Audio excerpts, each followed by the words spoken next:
चलो भाई, आर्यन, आर्यन अब बात उधर इतनी पीछे बैठ गया, ये देख इधर सब खाली पड़ी, इधर भी युवराज, उधर खाली, उधर खाली, कहीं आ जा।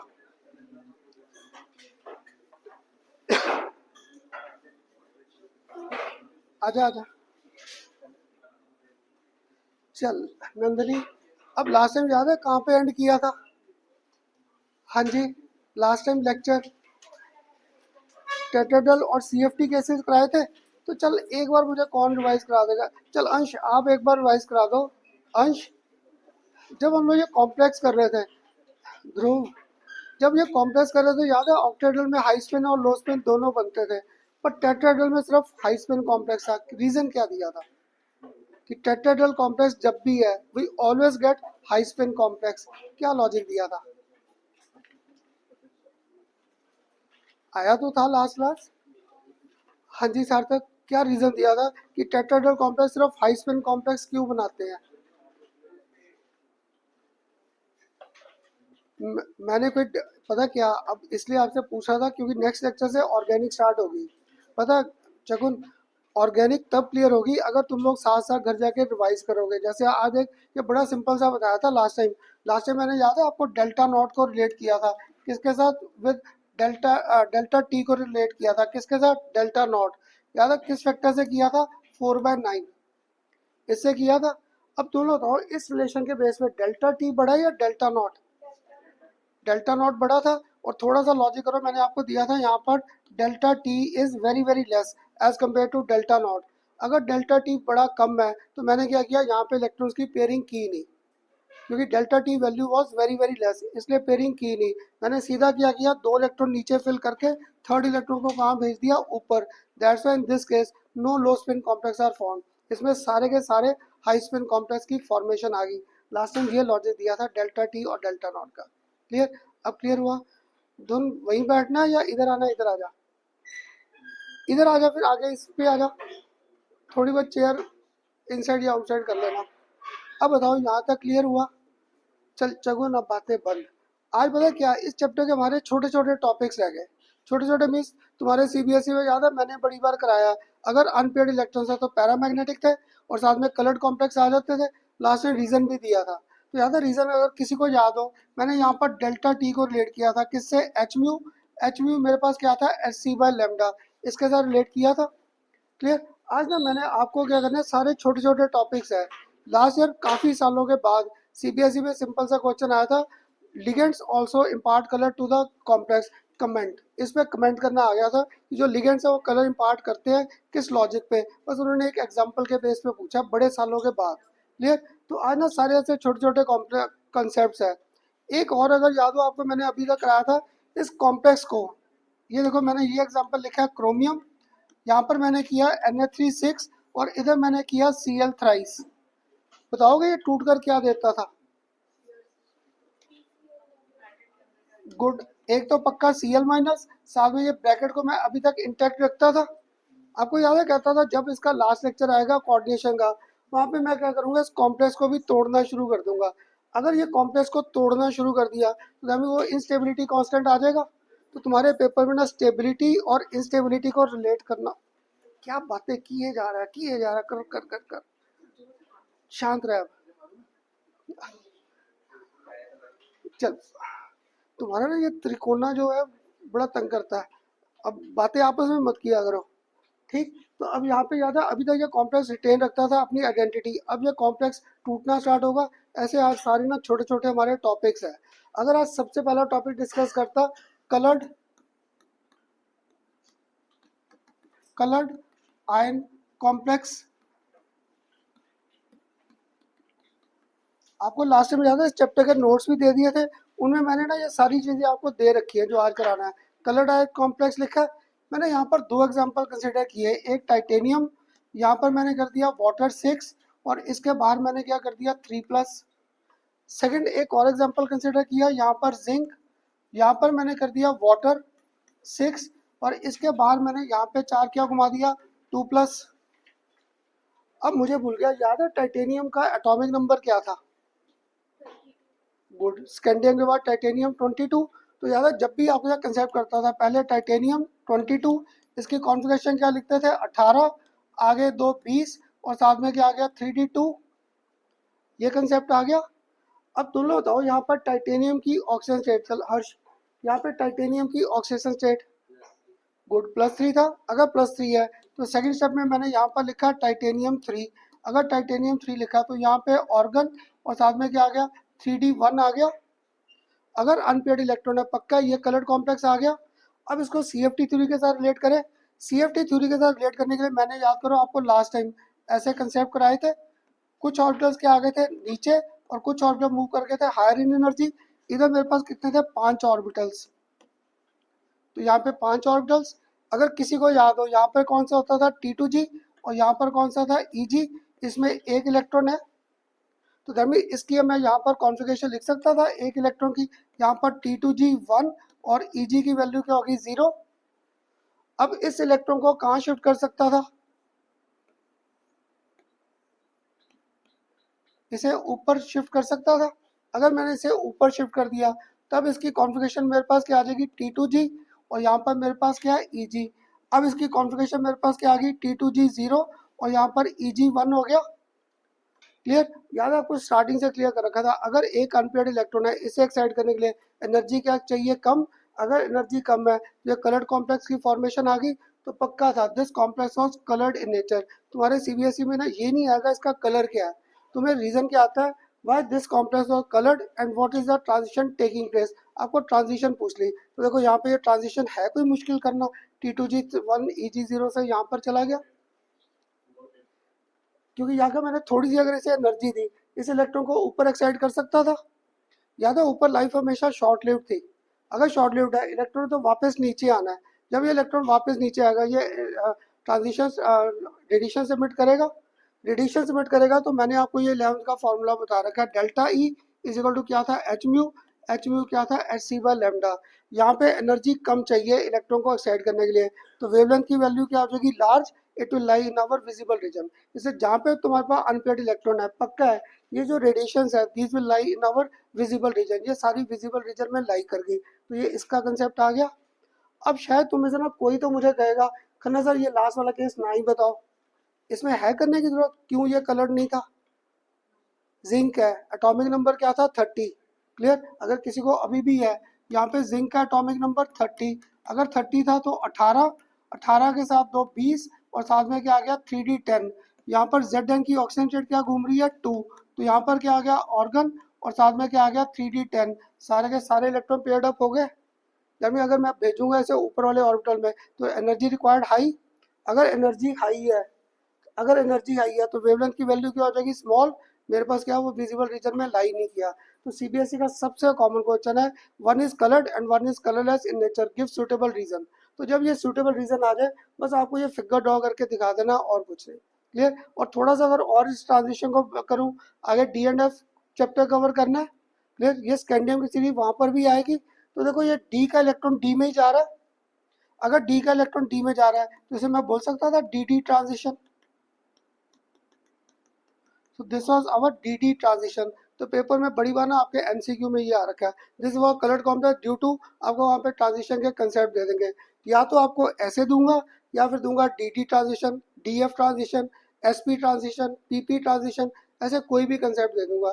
तो जिसको ये क्रिस्टल फील्ड थ्योरी का कंसेप्ट क्लियर था उसे पक्का है कि ये D ऑर्बिटल का इलेक्ट्रॉन D में जा रहा है। अगर D का D में जा रहा है तो this was our DD transition. इससे मुझे ना पहली रिक्वायरमेंट मिल गई तानिश यहाँ से कि जो भी मेरे पास कॉम्प्लेक्स है अगर उसके बाद अनपेयर्ड इलेक्ट्रॉन है तो this will be coloured in nature. ये कॉम्प्लेक्स पक्का क्या होंगे कलर्ड। क्लियर, इसे क्या कह रहा था सारे ना छोटे छोटे ऐसे टॉपिक्स हैं।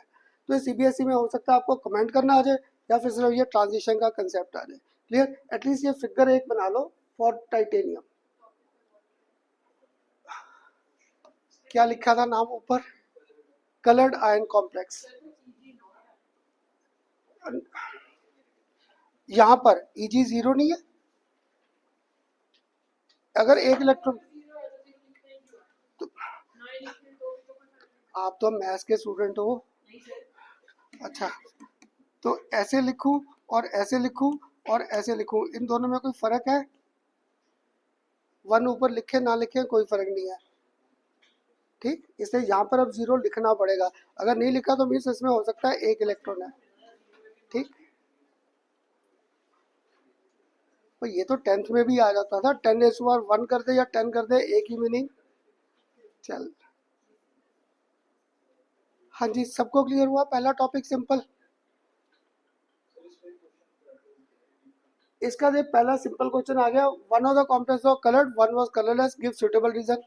सेकंड आ गया, what type of transition takes place. MCQ में मैंने आपको 3-4 चॉइसेस घुमा दी, dd transition, ff transition, df, ऐसे सारे दे दिए।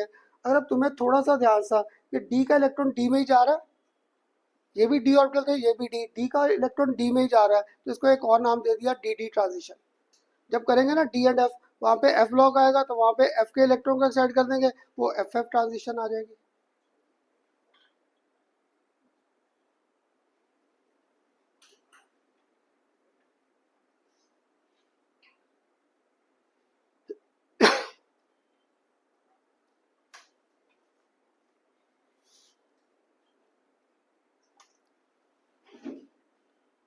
अब देखो, ये ना हमारी पहली रिक्वायरमेंट थी कि अनपेड इलेक्ट्रॉन तो होना चाहिए।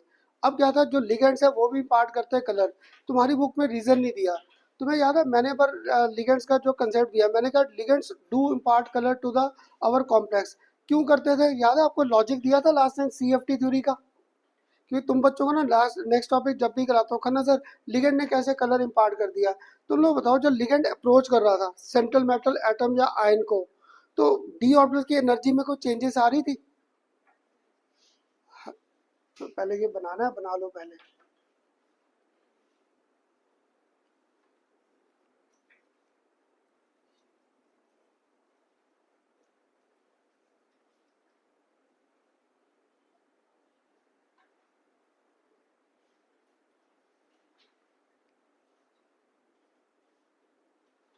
हाँ जी, कर लिया सबने?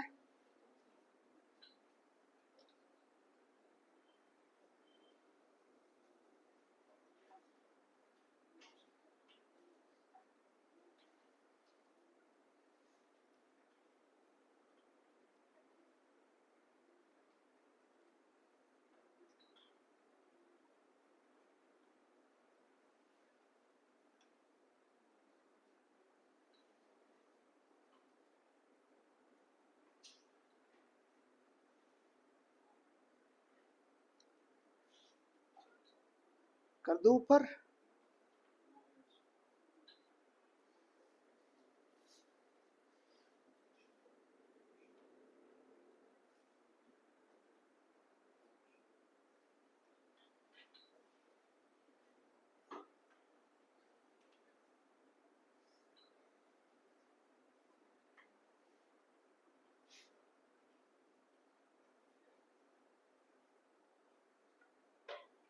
ये मत लिखना विषय, ये बस आपको समझाने के लिए किया था और कुछ नहीं।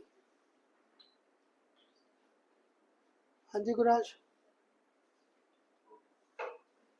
सबने भविष्य? हाँ जी सिया, कर लिया सबने? ये पढ़ा जा रहा है ना जो लिखता हूँ T2G वगैरह ऐसे। अब देख इसका ना, इसका जो नया को आ गया, ये आ गया ligands. Ligands do impart colour to complex. ठीक, तो देखो कलर इम्पार्ट करेंगे ना, पहली रिक्वायरमेंट क्या था, there should be unpaired electron. अब क्या था, वो हमारा सेंटर जब करते थे ना इनऑर्गेनिक, वहाँ पे उससे काम चल गया। पर जब मैंने कॉम्प्लेक्स की बात की तो क्या था, अनपेड इलेक्ट्रॉन के साथ साथ एक और था, ये जो लिगेंड्स है, दीज ऑल्सो इम्पार्ट कलर या these are also responsible for colour of our complex. कैसे? तुम्हारी बुक में ना एक सिंपल सा एग्जाम्पल दिया है, मैंने यहाँ पर कंसिडर किया निकल वाटर 6, इस पर चार्ज क्या कर दिया 2+। क्लियर? अब निकल का मुझे एटॉमिक नंबर बस याद था, याद है इसका एटॉमिक नंबर क्या था, 28। क्लियर? यहाँ पर निकल की ऑक्सीजन रेट +2। तो बताओगे, अगर निकल 2 है, यहाँ पर निकल 2 है, तो इसका क्या होगा कॉन्फ़िगरेशन? निकल का तो आ गया 18 और साथ में 2 20, और इधर मेरे पास क्या आ गया 3D8। जब मैंने यहाँ पर निकल 2 किया, निकल 2, तो अब इसकी और क्या आ जाएगी, 3d8, ये कॉन्फ़िगरेशन आ जाएगा। कितने अनपेयर्ड इलेक्ट्रॉन्स आए? 2। क्लियर। तो इस कॉम्प्लेक्स का ना अगर हम लोग कलर करें, इस कॉम्प्लेक्स का कलर क्या होता है? ग्रीन। और मैंने ना बुक में से ये एग्जांपल इसीलिए पकड़ा है कि मुझे एक निकल का ही कलर याद रहता है। क्लियर। तो निकल का कलर क्या था? ग्रीन। अब मैंने नेक्स्ट स्टेज में क्या किया, इसमें एक नया लिगेंड ऐड कर दिया। कौन सा? ईएन। ईएन। अगर मैंने ईएन ऐड किया तो यहाँ पर देखो तुम लोग अब मुझे कॉम्प्लेक्स लिखवाना। मैंने निकल लिख दिया और यहाँ पर लिख दिया ईएन। और एक मुझे पक्का है, बाहर चार क्या घूम रहा है? +2। क्लियर। तुम लोग बताओ वाटर कितने लिखूं? 5। वाटर 5 लिखूं? अब नहीं, 4। गुड। क्यों? क्योंकि यहाँ पे वाटर क्या था? ये ऑक्टेड्रल कॉम्प्लेक्स है। जब मैंने एक ईएन को ऐड किया, याद है ये बाइडेंटल लिगेंड है। अगर ये बाइडेंटल लिगेंड है तभी मुझे साथ में क्या दिखाना पड़ेगा? यहाँ पर वाटर 4, वाटर 4 दिखाना पड़ेगा। अगर मैंने वाटर 4 दिखाया, अब भी देखो इसका निकल 2 है, अनपेड इलेक्ट्रॉन अभी भी 2 आ रहे हैं इसके। पर अब इसका ना कलर चेंज हो गया। इसका कलर क्या बन गया? यहाँ पर जो तुम्हारी बुक्स में दिया है मैंने वो लिख दिया pale blue. Pale blue means होता है बिल्कुल लाइट ब्लू शेड। क्लियर। तो लाइट ब्लू शेड, इसका कलर चेंज आ गया। अब क्या किया मैंने, इसमें फर्दर एक और ईएन का लिगेंड ऐड कर दिया। अगर एक और ऐड किया, अब फिर शायद तुम्हें से कोई तो इधर कॉन्फ़िगरेशन लिखा देगा। अब निकल, यहाँ पर ईएन कितने हो गए? ट्वाइस। अगर ईएन ट्वाइस हो गए तो अब वाटर कितने लिखूं? वाटर भी यहाँ पर 2 रह गए, क्योंकि मुझे क्या था, इसका कोऑर्डिनेशन नंबर 6 ही रखना था। अब भी अनपेयर 2 इलेक्ट्रॉन्स। पर अब इसका ना कलर चेंज हो गया। इसका कलर चेंज क्या हो गया? या तो ये पर्पल, या फिर इसका कलर चेंज मेरे पास क्या आ गया? ब्लू। अब क्या किया मैंने इसे फर्दर,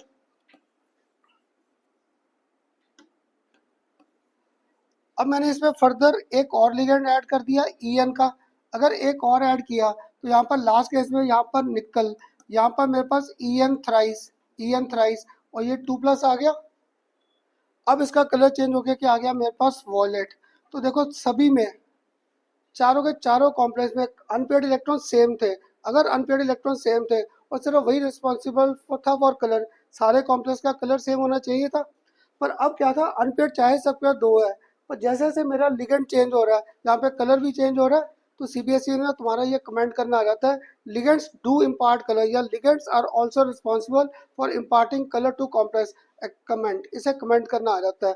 तो तुम्हारी बुक में ना सिर्फ ये एग्जाम्पल दिया है, सिर्फ ये एग्जांपल दिया। तो तुम बच्चों ने पता क्या, अब देखो अगर कलर याद नहीं रहते, मैं क्या निकल का तो याद रह जाएगा ग्रीन कलर, क्योंकि स्कूलों में सॉल्ट एनालिसिस करा रहे है ना। अगर सॉल्ट एनालिसिस करा रहे हो, देखना वहाँ पे तुम्हारा जो ड्राई हीटिंग टेस्ट है, क्लियर, या जो फ्लेम कलरेशन टेस्ट है, फ्लेम कलरेशन टेस्ट में पक्का निकल का ग्रीन कलर दे रखा है। क्लियर। तो देखो अगर मुझे कलर याद नहीं रहते, वैसे तो इतना मुश्किल नहीं है याद करना है। अगर नहीं याद रहता, सिंपल सा वर्ड कर दो, colour of the complex changes from green to, लास्ट वाला तो याद रहेगा violet. Clear. Green to violet colour change कर रहा है। क्यों चेंज कर रहा था? Because our ligands also are responsible for imparting colour to the crystal, क्योंकि ये भी कलर इम्पार्ट कर रहे थे। अब ना तुम्हारी बुक में इसका रीज़न नहीं दिया, तो तुम बच्चे मुझसे पूछते करना सर इसका रीज़न क्या लिखे है। फिर मैंने एकदम स्ट्राइक क्या किया, तुम लोग बताओ सीएफटी थ्योरी में क्या होता था। जब हम लोग सीएफटी थ्योरी करते थे, लिगेंड्स अप्रोच करते थे सेंट्रल मेटल एटम को। तानिश, जब इन्होंने इनको अप्रोच किया तो तुम लोग बताओ इनकी एनर्जी सेम रहती थी?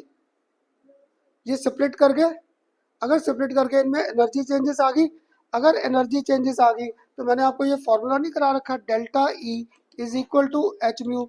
एच म्यू क्या था? H C by lambda. अगर एनर्जी चेंज आएगा तो ये वेवलेंथ चेंज करेगी। अगर वेवलेंथ चेंज करेगी तो कलर चेंज आना स्टार्ट हो गया। और किस में लाई करके? सारे के सारे विजिबल। क्यों विजिबल लाई करके? क्योंकि इन सब के पास अनपेड इलेक्ट्रॉन प्रेजेंट थे। So this concept was holding good only when these ions are having paramagnetic nature, कि इनके पास पैरामैग्नेटिक अनपेयर्ड इलेक्ट्रॉन्स होने चाहिए, तभी लिगेंड्स भी आल्सो इम्पार्ट करेंगे कलर। अगर ये पेयर्ड अप थे तब ये कंसेप्ट पिक्चर में नहीं आएगा। तो ये शायद लास्ट ईयर आपके ना सीबीएसई के पेपर में आया था। कमेंट करना है इसमें, सिर्फ कमेंट करना। तो बस आपको ना ये रिएक्शन देनी थी और कुछ भी नहीं। और सिंपल सा है, ईएन याद करो। अगर अभी भी किसी को डाउट था, बाइडेंटल लिगेंड था। अगर मैंने ये एक ऐड किया तो 2 वाटर के मॉलिक्यूल हर बार बाहर जाएंगे, ताकि मेरे क्या कॉम्प्लेक्स अभी भी टेट्रा ऑक्टेड्रल का ऑक्टेड्रल रह जाए। क्लियर। तो इसलिए आप कह रहे थे सारे छोटे छोटे टॉपिक है। एक और ये छोटा टॉपिक क्लियर हुआ। नोट्स में देखना मैंने दोनों इकट्ठे दे रखे आपको, पहले कलर डाइन का कंसेप्ट दिया, फिर आपको मैंने ये दिया these also impart colour to the crystals. Clear. लिख लो पहले ये, तब नेक्स्ट स्टार्ट करते हैं। और ये बस आपको समझाने के लिए किया था।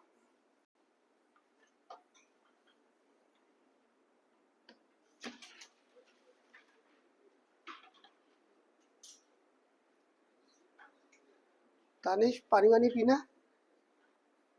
फिर क्या हो गया आज तानिश? चल,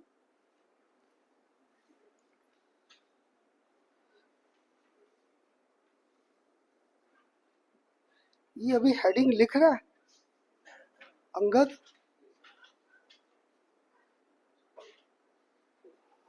मुझे इतना आराम मत कराया करो, 1.5 घंटा मुझे कॉन्टिन्यूस बोलने दिया करो।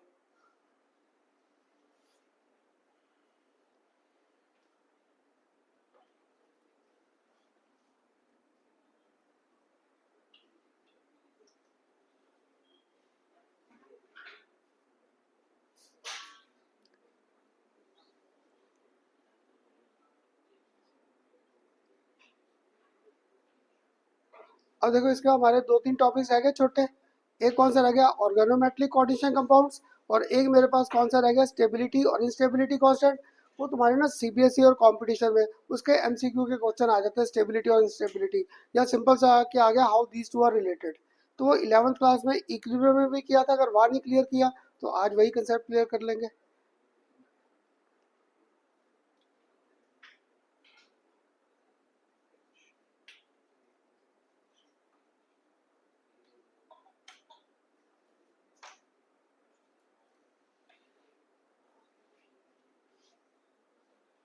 हाँ जी अग्रिम,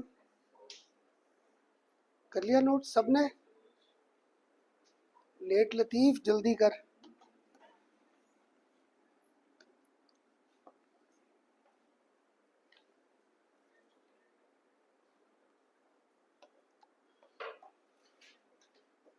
अब इसका नेक्स्ट टॉपिक हमारे पास आ गया, what do you mean by this stability constant. Stability constant and instability constant and instability constant of given complex लिख दूं, चाहे कोऑर्डिनेशन लिख दूं या कॉम्प्लेक्स साइन लिख दूं, वन एंड सेम थिंग। और कॉम्प्लेक्स साइन क्लियर। तो देखो यहाँ पे ना सिंपल से मैंने एक रिएक्शन लिखा आपका कॉपर। इसको मैंने कंबाइन किससे कर दिया, Cu2+ को विथ 4 मॉलिक्यूल्स ऑफ NH3। इससे अगर कंबाइन कर दिया तो यहाँ पे पक्का है we get formation of Cu, यहाँ पर NH3 4 और इस पे 4 क्या आ गया, यहाँ पर 2+, ये आ गया फॉर्मेशन। अब इसका तन्मय आप लिखवा दोगे, मुझे इक्विलिब्रियम कांस्टेंट का एक्सप्रेशन लिखना भूल गया। इसका अगर इक्विलिब्रियम कांस्टेंट का एक्सप्रेशन क्या लिखूं, अभी पेपर दिया कल परसों, क्या लिखूं ऊपर, मुझे भी याद, कंसर्वेशन ऑफ प्रोडक्ट्स ऊपर। अगर कंसर्वेशन ऑफ प्रोडक्ट्स ऊपर है तो यहाँ पर मेरे पास क्या आ गया, Cu, यहाँ पर मेरे पास क्या आ गया, NH3 4 और यहाँ पे पूरे पे 4 क्या आ गया, 2+। अब क्लियर हुआ ये डबल ब्रैकेट क्यों की है, एक कंसर्वेशन का था और एक इसका ब्रैकेट आ गया। आप चाहे सिंगल भी कर दो कोई फर्क नहीं है। ये कल जब दूसरे ग्रुप में पढ़ा रहा था उन बच्चों ने कहा खन्ना सर ये ब्रैकेट नहीं आपने दिखाई, तो मैं क्या बना दे, ठीक, क्योंकि यहाँ पे बुक्स में आपके सिर्फ एक ही ब्रैकेट है। फिर कल से उन्होंने मुझे आदत डाल दी, खन्ना सर डबल कर दो, क्लियर। तो यहाँ पे ये कंसर्वेशन आ गया। अब नीचे का कंसेप्ट एक तो पक्का है, Cu2+ घूम रहा है। सेकंड क्या लिखूं आगे, क्या लिखूं आगे, NH3, इसको क्या कर दूं, raise to the power 4, clear. ये आ गया मेरे पास इक्विलिब्रियम कांस्टेंट। अब तुम लोग बताओ यहाँ पे कॉम्प्लेक्स बन रहा है या टूट रहा है, बन रहा है। अगर बन रहा है तो इस इक्विलिब्रियम कांस्टेंट को मैं नई टर्म से रिप्लेस कर दूं, beta, which stand for our equilibrium constant. तो ये था इक्विलिब्रियम कांस्टेंट का कंसेप्ट। तुम्हारी बुक में डायरेक्ट बीटा दिया था, मैंने पहले के लिख दिया ताकि तुम्हें थोड़ा सा लॉजिक से याद आ जाए। तो अगर के लिखूं तो बार बार कहता था कंसर्वेशन ऑफ प्रोडक्ट्स ऊपर और कंसर्वेशन ऑफ रिएक्टेंट्स कहाँ पे आ गई, नीचे। अब यहाँ पे ये कॉम्प्लेक्स बन रहा था, अगर बन रहा है तो पक्का है here we are talking terms of stability constant. तो स्टेबिलिटी कांस्टेंट को बीटा से रिप्रेजेंट कर दिया। याद है तुम्हें कहता था लास्ट लेक्चर में जाकर ना इसको मैं तो ब्रेक करना शुरू कर दूंगा। तो यहाँ पर मेरे पास क्या था, Cu NH3 4 2+। अब तुम लोग बताओ ये टूट कर क्या दे सकता है, अगर इसे ब्रेक कर दो, इसे तोड़े तो क्या मिलेगा, Cu2+ और साथ में 4 मॉलिक्यूल्स ऑफ Na3 आ जाएंगे। आ जाएगा ये कंसेप्ट इसे तोड़कर, कि अमोनिया कितने 4 और कॉपर पे 4 क्या 2+, यही आएगा। अगर ये आया, अब तुम लोग फिर लिखवाओगे इसका इक्विलिब्रियम कांस्टेंट, क्या आ जाएगा इस बार Cu2+, इधर मेरे पास साथ में क्या आ गया Na3⁴ और नीचे मेरे पास यहाँ पर क्या आ गया Cu, साथ में क्या घूम रहा है Na3 4 और इस पे 4 क्या घूम गया यहाँ पर ऊपर 2+, लिख सकता था। अब तुम लोग बताओ यहाँ पर कॉम्प्लेक्स बढ़ रहा है या टूट रहा है? अगर टूट रहा है तो ये इंस्टेबिलिटी कांस्टेंट लिख सकता था, इसलिए तुम्हारी बुक्स में ना ये के नहीं लिखा है, इसके फुट में क्या कर दिया I, this stand for instability constant. तो तुम यहाँ पर के और इसके फुट में क्या कर दिया आई, इससे तुम्हें याद हो जाएगा this was our instability constant. और बीटा क्या था स्टेबिलिटी कांस्टेंट। अब थोड़ा सा इनको ध्यान से देखो, थोड़ा सा, तो ये बेसिकली तुम्हारे पास क्या है 1/बीटा नहीं है, देखो है ये 1/बीटा का कंसेप्ट। तो तभी तुम्हारी बुक में रिलेशन क्या दे दिया, beta is equal to 1/KI। अगर किसी को 11th क्लास का याद है, इक्विलिब्रियम में हम लोग करते थे एक rate of equilibrium constant for forward direction, एक करते थे equilibrium constant for backward direction, दोनों इनवर्सली रिलेटेड होते थे। अगर 11th क्लास का किसी को याद है ना, डायरेक्शन एक करते थे तो क्या होता था, अगर उसको रिवर्स में करेंगे तो दोनों के इक्विलिब्रियम कांस्टेंट रिलेटेड थे इनवर्सली, तो वही कंसेप्ट नहीं आ गया 11th का ही। अगर तुम्हें से किसी को याद हो, मैं ये वाला एग्जांपल कराता था, अमोनिया लिया, अमोनिया को यहाँ पर टूट कर मुझे क्या मिल गया नाइट्रोजन, और यहाँ पर क्या मिल गया हाइड्रोजन। इसका तुम लोग चाहे ना घर जाके फाइंड करके देखना, के रिवर्स और के फॉरवर्ड दोनों इनवर्सली रिलेटेड हो गए, क्लियर। और वही कंसेप्ट यहाँ पर भी आ गया। इसके बेस में ना तुम्हारे एमसीक्यू के क्वेश्चंस आ जाते हैं। कैसे? मैं क्या करूँगा, तुम्हें एक की वैल्यू दे दूंगा, सपोज मैंने आपको के ई की वैल्यू दे दी 4.2 इंटू 10⁻³ के आई दे दिया, के आई देकर बीटा की वैल्यू पूछ लूंगा, फाइंड बीटा। ये एमसीक्यू सबसे सिंपल एमसीक्यू ये आ रखा है, और कहीं नहीं पढ़ा इस क्वेश्चन को, और कहीं नहीं आया, सिर्फ आपका बीटा और के आई के रिलेशन पे आ रखा है, क्लियर। अब बताओ ये एक रिलेशन क्लियर हुआ, बीटा इज इक्वल टू के आई। हाँ जी, सबको सबको क्लियर। अब मैं देख रहा हूँ धीरे धीरे, अब थोड़ा शायद 7 साल लगे लिखने। अब ना 11th क्लास में एक और कंसेप्ट किया था, अगर आपको याद हो 11th क्लास में मैंने क्या किया, यहाँ पर ए को कन्वर्ट किया डी, यहाँ पे इक्विलिब्रियम कांस्टेंट आ गया इस रिएक्शन का, ठीक। फिर हम लोग ना ये एमसीक्यू का बड़ा कॉमन क्वेश्चन था, फर्स्ट सेकंड थर्ड, मैंने 3 स्टेप किए। मैंने पहले ए को कन्वर्ट किस में कर दिया बी में, यहाँ पर K1 आ गया सपोज। ऐसे ही मैंने बी को कन्वर्ट किस में कर दिया इनटू सी, इसमें K2 का कंसेप्ट आ गया। ऐसे मैंने क्या किया, सी को कन्वर्ट कर दिया इनटू डी, तो यहाँ पर K3 आ गया। तो 11th क्लास में क्या करते थे, रिएक्शन एक स्टेप में हो या सीरीज ऑफ स्टेप में हो, इनके इक्विलिब्रियम कांस्टेंट आपस में रिलेटेड थे।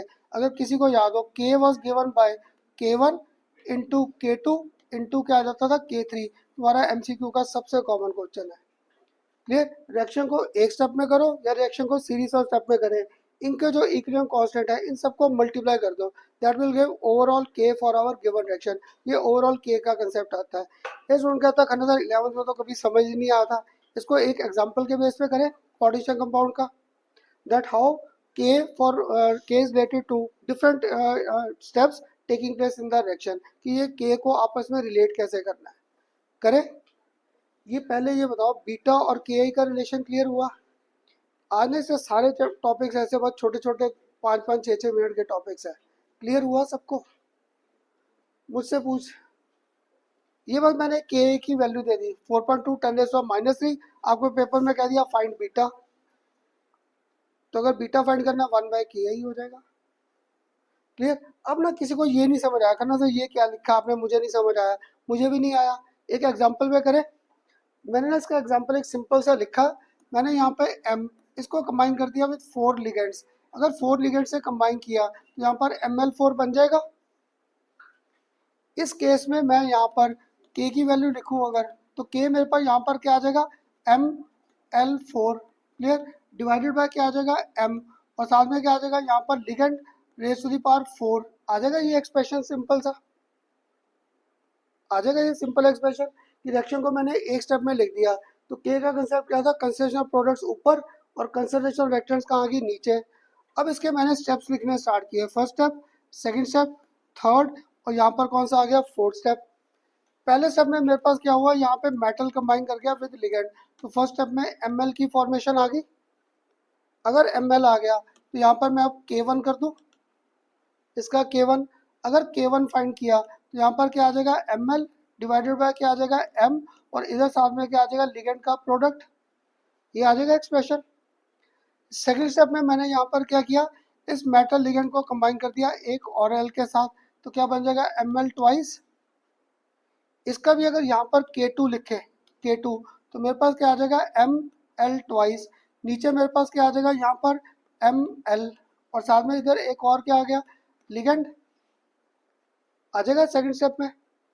अब थर्ड स्टेप में मैंने क्या किया, इस Ml2 को एक और L से कंबाइन, अगर एक और L से कंबाइन कर दिया Ml3, अगर Ml3 है तो यहाँ पे पक्का है K3 will be given by, यहाँ पर अब मेरे पास ये क्या आ जाएगा, यहाँ पर Ml3 डिवाइडेड बाय, यहाँ पर क्या आ जाएगा, Ml2, और एक और लिगेंड आ गया।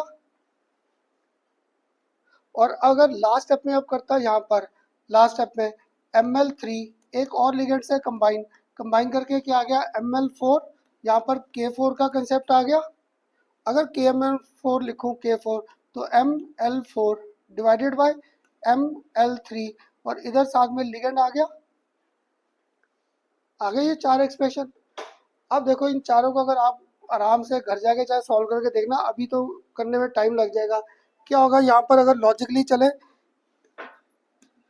इनमें क्या हो रहा है, ये Ml के साथ Ml जाएगा, Ml2 के साथ Ml2, Ml3 के साथ Ml3 जाएगा, तो घुमा फिरा कर मेरे पास ऊपर यहाँ पर अगर इन सबको मैं मल्टीप्लाई कर दूँ, इन सबको मल्टीप्लाई कर दूँ किसे, K1 into K2 into K3 और इंटू K4, अगर इन सबको मल्टीप्लाई कर दूँ तो ऊपर मेरे पास क्या रह रहा है, Ml4 रह रहा है, क्लियर। और एक साथ में क्या रह रहा है मेरे पास ऊपर, ये मेटल M रह रहा है, और ये लिगेंड 1, लिगेंड 2, लिगेंड 3 और लिगेंड 4, ये कंसेप्ट रह गया। सिर्फ देखो करके सॉल्व, अगर ये रह गया तो बेसिकली ये क्या था, के को मैंने कौन सा नया वर्ड दिया था, बीटा, तो यहाँ पे मुझे मिल गया relation, beta is equal to K1 into K2 into K3, और इसको लेकर गया अप टू Kn तक ले गया। तुम्हारे एमसीक्यू में ना सिंपल सा रिलेशन आ रखा है, how these terms are related, ये रिलेटेड कैसे है, तो बस क्या था, इन सबको मल्टीप्लाई कर दो, that will give us overall के फॉर आवर गिवन रिएक्शन। जितने इसके सीरीज ऑफ स्टेप्स है, इन सबके के को मल्टीप्लाई कर दो, that will give us overall के फॉर गिवन रिएक्शन। इसे पेपर में ना ये क्वेश्चन मैंने काफी टाइम से नहीं पढ़े, एमसीक्यू में क्वेश्चन आ रखा है बीटा और के आई का रिलेशन, ये कभी नहीं आया अभी तक आपके पेपर में, how these terms are related. हाँ ये एमसीक्यू में बड़ी बार आया है, वो जो ए इंटू बी इंटू सी करा है ना, ये बड़ी बार आ रखा है। उन्होंने क्या किया था, यहाँ पर ए इंटू डी, यहाँ पे आपको कहा के फाइंड करो, एक का दे दिया 10, एक का 10^2, एक का दे दिया 10^3, तो बेसिकली क्या होगा, इन तीनों को मल्टीप्लाई कर दूँ, यही आ जाएगा के का कंसेप्ट, क्लियर। इसलिए आज आपको ना 3-4 छोटे छोटे जो टॉपिक्स कराए, पहला टॉपिक और कौन सा कराया था, unpaired electrons, these impart colour. Second क्या कहा, अगर अनपेयर्ड इलेक्ट्रॉन्स का लिगेंड्स को चेंज करें, these also impart colour. Third फिर मैं किस पे आ गया, स्टेबिलिटी और इंस्टेबिलिटी कांस्टेंट, उनको पकड़ कर एक्सप्लेन कर दिया, क्लियर, स्टेबिलिटी इंस्टेबिलिटी, और आखिर में ये के का रिलेशन आ गया। अब बस एक टॉपिक रह गया आखिर में, कौन सा, organometallic coordination compounds, clear, organometallic coordination compounds. तुम्हारे पेपर में क्वेश्चन क्या था, what is the back bonding in these, अगर बैक बॉन्डिंग नहीं आई तो कौन से ऑर्बिटल्स इन्वॉल्व है इनकी बॉन्डिंग में, ऐसे वैरायटी ऑफ क्वेश्चंस आ जाएंगे, क्लियर। पहले ये बताओ यहाँ तक छोटे टॉपिक्स क्लियर हुए सबको, किसी को कोई डाउट। हाँ जी युवराज, अवन, पीछे अवन, क्लियर सबको, सिया, अनवी, सबको क्लियर है, कोई डाउट तो नहीं है यहाँ तक, ऋषभ, चलो कर लो इसे नोट, गुड। अब एक्शन में आ गया लास्ट, वो छोटा टॉपिक नहीं है,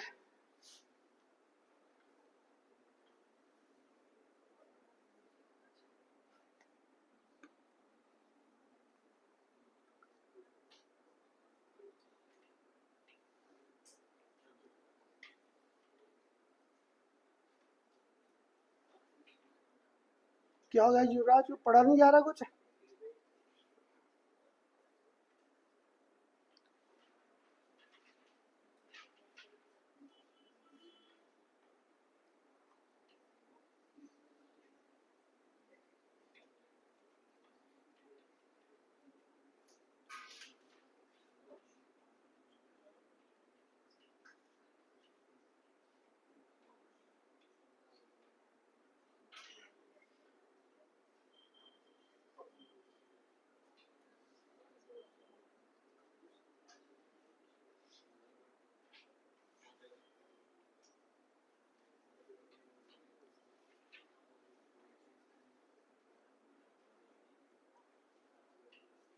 ध्रुव, कर लिया नोट अंगद, कर लिया।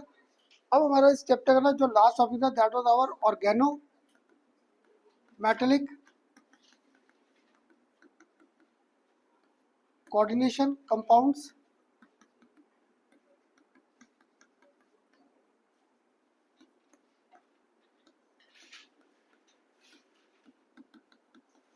ऑर्गेनोमेट्रिक कोऑर्डिनेशन कंपाउंड, इसका याद है एक एग्जांपल तो मैंने आपको सिंपल बड़ी बार कराया है। मैंने यहाँ पर एग्जांपल इसके आपको पहले कौन से दिए, सिग्मा बॉन्डेड।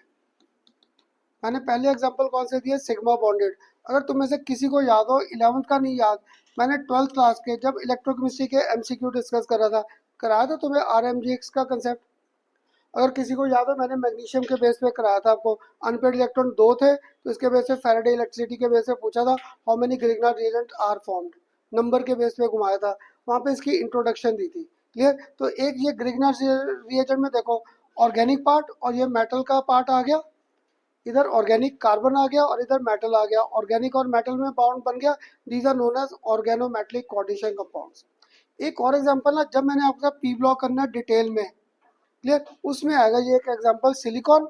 याद है अभी तक हम लोगों ने सिलिकॉन Cl4 तो पढ़ा है, टेट्रा सिलिकॉन, क्लियर, टेट्राक्लोरोसिलिकॉन ये पढ़ रखा है। अब मैंने क्या किया, इसको सिलिकॉन तो लिखा, इधर इसको रिप्लेस कर दिया बाय CH3 4, क्लियर। तो इसका नाम क्या बन गया, टेट्रा मिथाइल सिलेन। याद है मीथेन बनता था, यहाँ पे सिलिकॉन है तो इसके क्या बन गया, टेट्रा मिथाइल सिलेन। जब करेंगे ना पी ब्लॉक, इसको हम लोग यूज करते हैं फॉर पॉलीमर फॉर्मेशन। और ये सबसे ज़्यादा पाई बॉन्ड जहाँ पे मुझे पॉलीमर सबसे स्ट्रॉन्ग चाहिए, पॉलीमर सबसे स्ट्रॉन्ग चाहिए, तो वहाँ पे हम लोग इस केमिकल को यूज़ करते हैं, क्योंकि this undergoes sigma pi bond polymer formation in all directions. ये सारी की सारी डायरेक्शन में ना पॉलीमर की फॉर्मेशन करेगा। जैसे एक पॉलीमर का सिंपल सा एग्जांपल दूँ, एक एलडीपी एक एचडीपी। अगर 11th क्लास में किसी ने कराया था, लो डेंसिटी पॉलीथीन और हाई डेंसिटी पॉलीथीन था, बताओगे दोनों में डिफरेंस क्या था। एक लो डेंसिटी पॉलीथीन था और एक हाई डेंसिटी, एक लो डेंसिटी और एक हाई। तो क्या था, लो डेंसिटी में क्या होता था, पॉलीमर की चेन को छोटा रखा, वहाँ पे मैं खुद चेन को ब्रेक कर देता था। क्लियर। जब मैंने बोला हाई डेंसिटी पॉलीथीन, तो उसमें हम लोग खुद पॉलीमर की चेन को बड़ा करते थे यूजिंग डिफरेंट कैटलिस्ट। क्योंकि कैटलिस्ट का एक काम पक्का है, जैसे ही कैटलिस्ट को यूज करेंगे ये रेट ऑफ रिएक्शन टेम्परेचर को क्या ले आता है, डाउन। पॉलीमर का ना सबसे बड़ा कोई दुश्मन है तो वो टेम्परेचर है। जब मैंने चेन को तोड़ना है तो मैं क्या कर दूंगा, हाई टेम्परेचर। मुझे क्या तो इतना पॉलीमर का इसलिए मालूम है, ड्यूरिंग एमफिल, एमफिल करते करते ना मेरी जो पहली जॉब लगी थी वो टेक्सटाइल का प्लांट था। तो वहाँ पे हम लोग पॉलिएस्टर और नायलॉन की सिंथेसिस करते थे।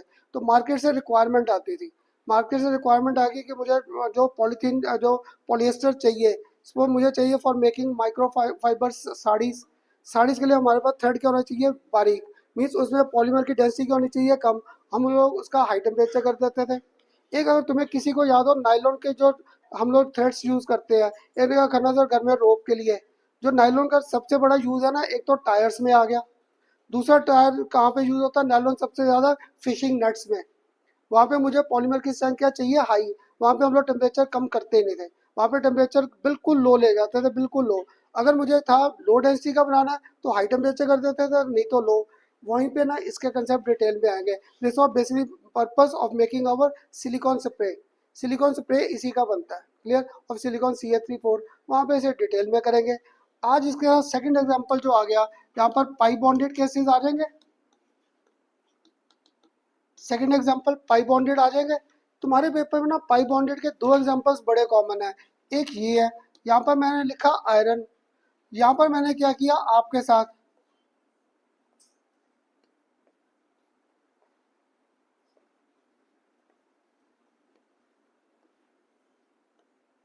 क्लियर।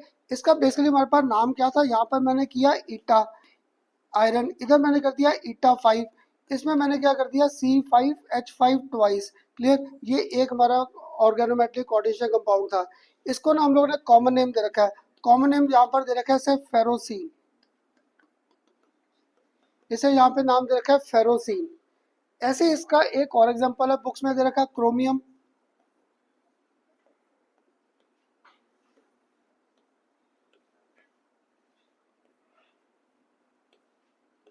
क्रोमियम, इसका मैंने यहाँ पर आपको नाम दे दिया, यहाँ पर इसका नाम दे दिया आपको ईटा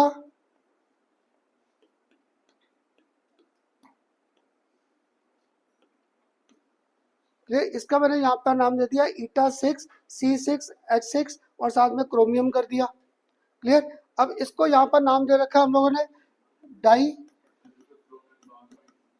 हाँ जी, एक मिनट मुझे पहले लिख लेने दे बस। डाई बेंजीन,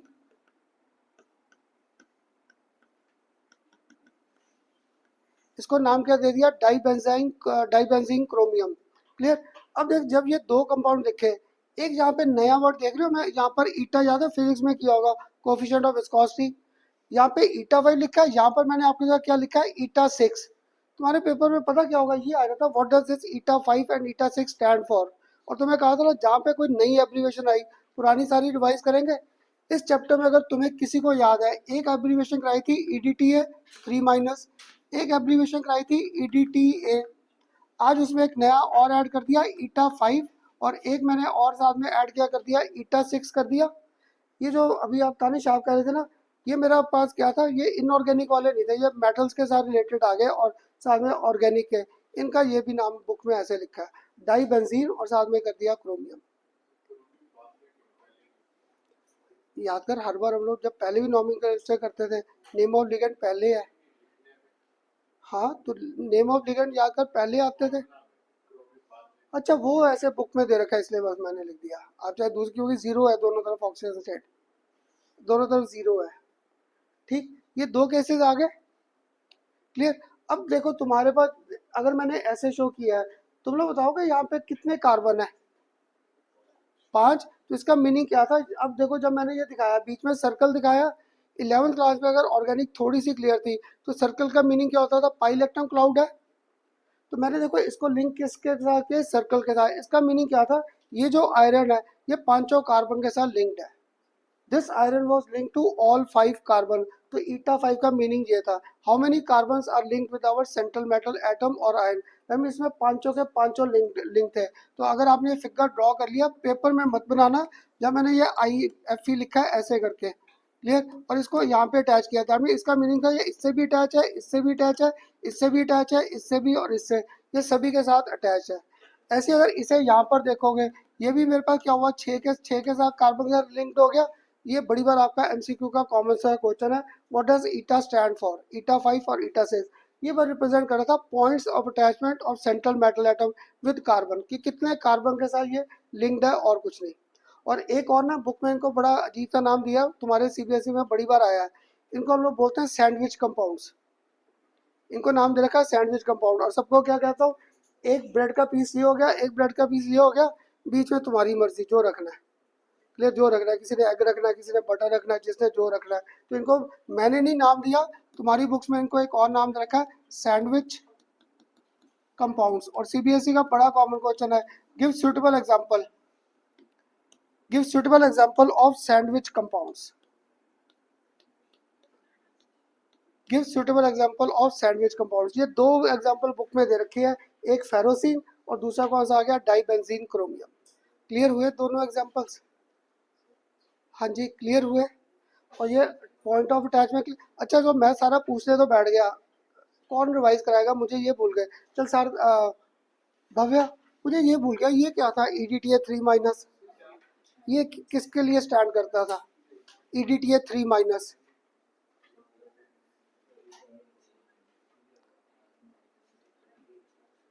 हाँ, किसके लिए स्टैंड करता था? चल चल देख, यहाँ तक तो आया ना। यहाँ पे मैंने 3 रोके हैं, तो इथाइलिन डाइमाइन ट्राई एसीटेट हो गया। जब मैं कैपिटल में करता था, याद है, ट्राई से टेट्रा हो जाता था। एक एक किया था पेंटाडेंटेट और एक हेक्साडेंटेट लिगेंड। एक एब्रीविएशन पता नहीं कैसे भूल गया बीच में, एक ये भी कराई थी लास्ट लेक्चर, क्या था, क्रिस्टल फील्ड स्प्लिटिंग एनर्जी। ठीक है, अब थोड़ा एक्टिव होके बोलो, नहीं तो मैं जो नींद पहले आ जाएगी। तो ये आ गया क्रिस्टल फील्ड स्प्लिटिंग एनर्जी, आगे सारी एब्रीविएशन। इसलिए ना तुम्हारे साथ बीच में बातें करता रहता, तो ये टॉपिक मुझे भी पता है, ये सारे छोटे छोटे से टॉपिक है। अब जो नेक्स्ट एग्जांपल है ना इसका, पाई बॉन्ड, वो तुम्हारे MCQ का बड़ा कॉमन क्वेश्चन है। Clear, correct.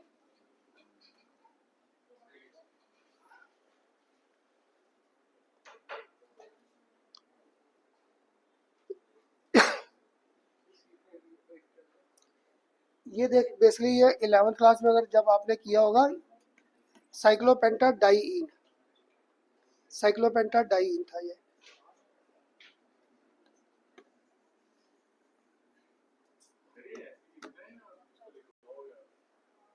इसका अब क्या लिखवाना है, ये एग्जांपल्स है बस सीधे पेपर में डायरेक्ट, सिर्फ एग्जांपल्स।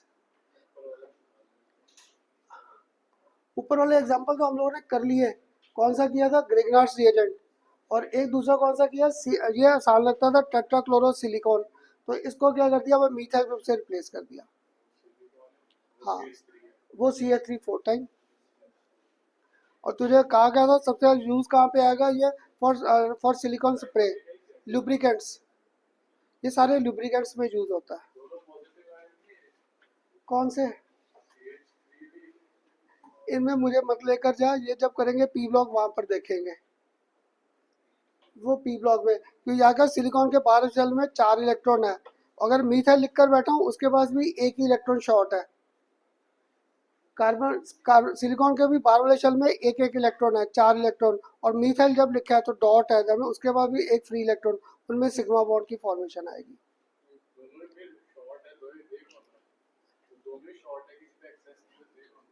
कोवलेंट बॉन्ड कैसे बनता है, दोनों शॉर्ट है, Cl शॉर्ट है, तो फिर कैसे कंबाइन करके,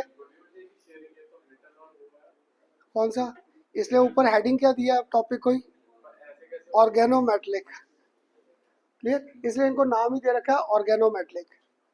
ठीक, अब इसके बाद ना एक तुम्हारी बुक में ये एग्जांपल कंपटीशन में भी बड़ी बार आया है, जीज सॉल्ट, क्लियर, ये बड़ी बार रखा है जीज सॉल्ट, ZEISE, जीज सॉल्ट। अब देखो मुझे ना बड़े साल पहले इसकी कॉम्पोजिशन याद नहीं होती थी, अब मुझे याद है इसलिए मैं डायरेक्ट लिखता हूँ पोटाशियम, यहाँ पर मेरे पास क्या था, प्लेटिनम, इधर मैंने किया Cl थ्राइस, और इधर मैंने ब्रैकेट में कर दिया यहाँ पर ईटा ट्वाइस, यहाँ पर कर दिया C2H4। मैंने ना ये कॉम्पोजिशन लिखी, पोटाशियम, प्लेटिनम, Cl थ्राइस और ईटा ट्वाइस C2H4। पता क्या, आगे ना जब मैंने आपका एक्स्ट्रा क्लासेस में पी ब्लॉक किया, ये इतने बड़े बड़े फॉर्मूले याद नहीं रहते, इसको ना डायग्राम के बेस पे याद करना आसान है। तो तुम लोग बताओ यहाँ पे जितना मुझसे समझ आ रहा है ये टॉपिक, इसका मीनिंग क्या होगा, ईटा 2 का, ईटा 2 का मीनिंग क्या होगा, यहाँ पे कितने कार्बन है इसमें, 2, दोनों के दोनों कार्बन प्लेटिनम से लिंक्ड होंगे, जितना भी जो लॉजिक पढ़ा है उससे यही स्ट्राइक कर रहा है ना, ईटा ट्वाइस है, जब इसके दोनों कार्बन अटैच होंगे किसके साथ, प्लेटिनम के साथ। तो मुझे ना इस लॉजिक में ना ये फॉर्मूला नहीं याद होता, ये तो मैंने रट्टा लगा लिया, लग गया मुझे, क्रैम हो गया। तुम्हें भी अगर ये याद नहीं होता, लॉजिकली इसका फिगर ड्रॉ करें, प्लेटिनम किया बीच में, इधर मैंने क्या किया, एक Cl, इधर दूसरा Cl और तीसरा Cl, यहाँ पर Cl ले आया, Cl ले आया यहाँ पर। अब यहाँ पर मैंने क्या किया, यहाँ पर थोड़ा ध्यान से देखना, C डबल बॉन्ड C, एक H, second H, third H और फोर्थ H, ये कर दिया। अब तुम्हें याद है पढ़ाते हुए टिप दिया था, जब भी प्लेटिनम स्क्वायर प्लेनर कॉम्प्लेक्स में आता है तो इसकी ऑक्सीजन स्टेट क्या होती थी, +2, +2। अब तुम लोग बताओगे मैं इसके बाहर चार्ज क्या लिखूं अगर सिर्फ यही शो करना था, +2, ये -3 घूम रहा है, ये -3 है मेरे पास, अगर ये -3 है तो यहाँ पर अगर मैं -1 कर दूं तो +3 जाके +2 कर देगा इसे, इसलिए मैंने बाहर क्या दिखाया आपको साथ में K+, इसलिए बाहर K+ था। तो पता क्या, ये कॉम्पोजिशन याद करनी मुझे भी मुश्किल है, इसलिए मैंने क्या किया, पहले बनाया प्लेटिनम, 3 Cl कर दिए, 3 Cl करके इसको एल्कीन के साथ मैंने अटैच कर दिया। और देखो किसी कार्बन से नहीं किया, मैंने किससे अटैच किया, पाई बॉन्ड। अगर मैंने पाई बॉन्ड से किया तो पक्का है ये प्लेटिनम दोनों कार्बन से लिंक्ड हो गया, क्लियर। तुम कौन सा, यहाँ का ये कोऑर्डिनेट बॉन्ड है, pi electron cloud loosely held है, पाई इलेक्ट्रॉन क्लाउड हमेशा लूजली हेल्ड है, तो ये प्लेटिनम के बॉन्ड बना दिया, कोऑर्डिनेट बॉन्ड। तुम्हारे ना कंपटीशन में ये पता है या सीबीएसई में क्वेश्चन क्या ऐसे आ रखा है, सीबीएसई में आसान सा आ गया, give composition of G salt. कोई इंटरेस्ट नहीं यार टॉपिक में ना, मैं खत्म करने पर लगा हूँ चैप्टर।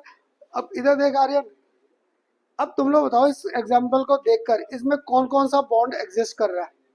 तुम्हारे एमसीक्यू का क्वेश्चन आया था, इनमें बॉन्ड्स की फॉर्मेशन पूछ रखा है कौन कौन सा है, मैंने पूरा फिगर एक्सपैंड कर दिया। तुम लोग बताओ इस मॉलिक्यूल में कौन कौन से बॉन्ड घूम रहे हैं। चलो गुड, एक ने तो पकड़ा खन्ना सर, कोऑर्डिनेट बॉन्ड तो पक्का मान लिया। और चलो दूसरा मान लिया आपका, यहाँ पर कोवलेंट बॉन्ड भी घूम रहा है, कोवलेंट बॉन्ड भी घूम रहा है। और एक आपने पकड़ लिया प्लस और पॉजिटिव है, तो आयनिक बॉन्ड भी आ गया। इसे एमसीक्यू का बड़ा कॉमन क्वेश्चन था।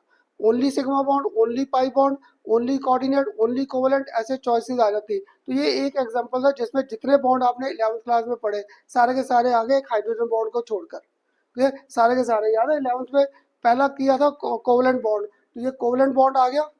सेकंड करते थे आयनिक बॉन्ड, तो के प्लस और नेगेटिव चार्ज आयनिक बॉन्ड आ गया। थर्ड यहाँ पर ये तीनों जो चारों बॉन्ड्स बन रहे हैं कोऑर्डिनेट बॉन्ड बन रहा है। तो एक ही एग्जांपल में सारे एग्जांपल्स आ गए आपके। ये तुम्हारा एमसीक्यू का बड़ा कॉमन क्वेश्चन है। या तो give composition of this salt, अगर ये कॉम्पोजिशन नहीं आई तो आ सकता है how many type of bonds exist in this. तो बॉन्ड्स तीनों आ गए, कोऑर्डिनेट भी आ गया, कोवलेंट भी आ गया और आयनिक भी आ गया। अब देख चार्जेस ना भूलें, इसलिए ना जब मैं पढ़ाता हूँ मेरे वो लॉजिक बस ध्यान रख लिया करो। मैंने आपको शुरू में ही कराया था जब आइसोमेरिज्म करा रहा था कि प्लेटिनम पे ना पता नहीं क्या है, जितने स्क्वायर पेरिनल कॉम्प्लेक्स है सब में प्लेटिनम +2 बैठा है। पता क्या, मैंने पूरा चैप्टर, तुम बच्चों ने तो स्टार्टिंग बाद में किया, मैं तो पहले चैप्टर पूरा पढ़ के बैठा था। मुझे पता था लास्ट एग्जाम्पल मैंने इस पे आना है और यहीं पे तुम लोग भूलोगे पॉजिटिव कितना लिखना है। इसलिए आपको टिप दिया था प्लेटिनम क्या था +2। अगर +2 है मीन पक्का है दिस विल कैरी -1, तो बाहर सिर्फ एक पोटाशियम रह गया। एक था घर जाके इसको रट्टा लगाना, potassium platinum Cl thrice C2H4 neutral neutral neutral, मुझे इतना बड़ा याद नहीं रहा। पेपर में आधा मिनट लगेगा स्ट्रक्चर ड्रॉ करना। क्लियर, फिर ये क्वेश्चन करना आसान है। और जब करेंगे ना inorganic chemistry P block, silicon के बड़े स्ट्रक्चर्स है पेपर में, सिलिकॉन और प्लेटिनम के, ऐसे बार लॉजिक्स बना लेंगे उन स्ट्रक्चर्स को ड्रॉ करने के। क्लियर हुआ यहाँ तक टॉपिक। अब याद है लास्ट टॉपिक रह गया, कौन सा था, these organometallic coordination compounds undergo back bonding. Clear, back bonding ना हमारे अब सिर्फ यहाँ पर है, नहीं तो काफ़ी साल पहले जब हमारा पी ब्लॉक और एस ब्लॉक वो 11th में भी होता था, 11th में भी और 12th में प्रॉपर बैक बॉन्डिंग वहाँ से स्टार्ट हुई थी। अगर तुम्हें बैक बॉन्डिंग का पहला एक सिंपल सा एग्जांपल दूँ, मेरे पास यहाँ पर बी एक एफ, यहाँ पर 2 एफ और यहाँ पर 3 F.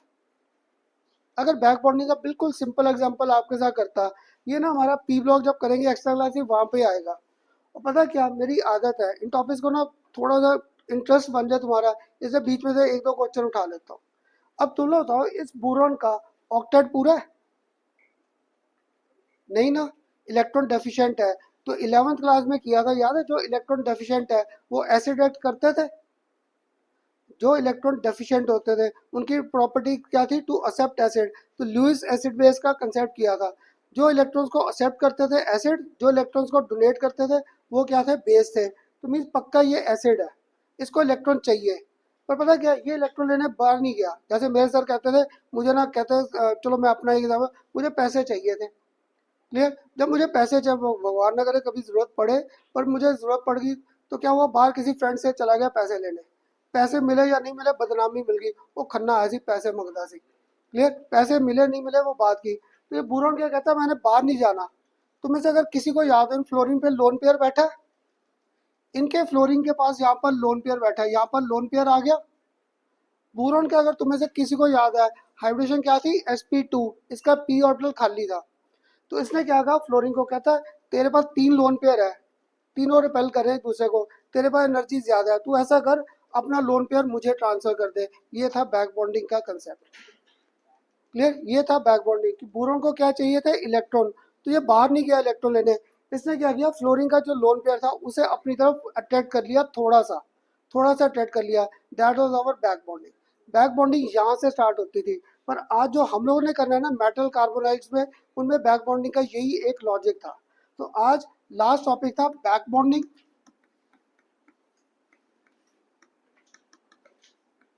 Back bonding in metal,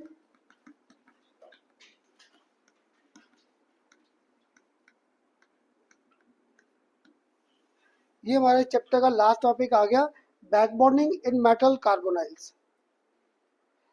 back bonding in metal carbonyls CBSE में आसान सा क्वेश्चन आ जाएगा, धैर्य what do you mean by back bonding in metal carbonyls. Competition CBSE में एमसीक्यू क्या आ गया, which orbitals are involve in this back bonding, आपको ऑर्बिटल्स के नाम आ जाएंगे। क्लियर। पता क्या इसका तुम्हारे ना नोट्स में भी देना, मैंने 5-6 फिगर्स दे रखे हैं। कौन सा फिगर दे रखा है, एक आपको ये दे रखा है निकल कार्बोनाइल 4, सेकंड मैंने आपको यहाँ पर दे रखा है Fe कार्बोनाइल 5, नेक्स्ट मैंने आपको यहाँ पर देखा है, यहाँ पर एक और मैंगनीज,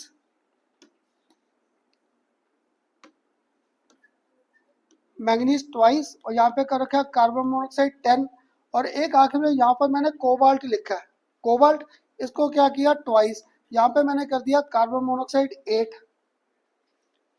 पता क्या होगा तुम्हारे सीबीएसई में आएगा, इनके स्ट्रक्चर ड्रॉ कर दो and comment on their back bonding, इनकी बैक बॉन्डिंग को डिस्कस कर दो। तुम में से अगर किसी को याद हो, ये केस मुझसे कर रखा है, कब किया था, वैलेंस बॉन्ड थ्योरी में। देखो निकल कार्बोनाइड, निकल Cl4 और निकल साइनाइड 4, ये केसेस वहाँ पे किए थे। तो इसका मुझे स्ट्रक्चर याद था, निकल 1 यहाँ पर सेकंड, यहाँ पर थर्ड और फोर्थ को डॉटेड लाइन में दिखाता था। अगर FeCO5 का भी याद हो, इसका कार्बन मोनोऑक्साइड एक ऊपर एक कार्बन मोनोऑक्साइड नीचे, बाकी 3 ऐसे घूमते थे। अब ना आगे के जो दोनों है, इनके सिर्फ स्ट्रक्चर्स हमारे कोर्स में है, सिर्फ स्ट्रक्चर्स। तो इसका लॉजिक बनाए, इसका स्ट्रक्चर ड्रॉ करने का मैंने क्या किया, 2 मैंगनीज ड्रॉ कर दिया यहाँ पर।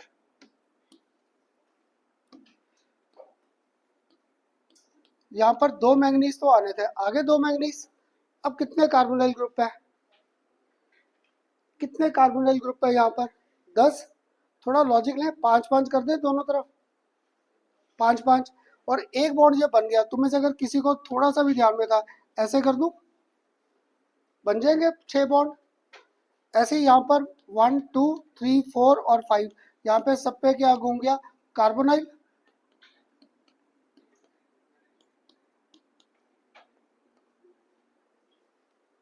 ये घर जाके ना अगर इनको ड्रॉ कर, हाँ जी,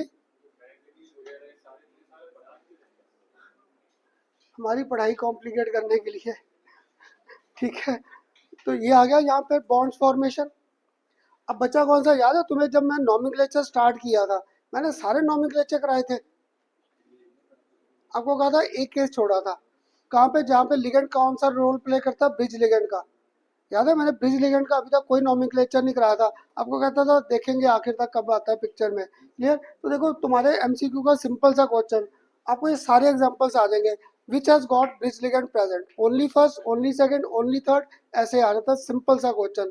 तो इसका ना मुझे ध्यान में था, पूरी बुक में एक ये एग्जाम्पल हमें दे रखा है जहाँ पे कार्बोनाइल ब्रिज लिगेंड का रोल प्ले करता है, क्लियर। यहाँ पे this places role of our bridge ligand, कैसे, ये लास्ट वाला फिगर ड्रॉ करें, इसका थोड़ा सा अगर लॉजिक बनाऊं, ये कर दूं कोबाल्ट और कोबाल्ट, कर दूं यहाँ पर कोबाल्ट,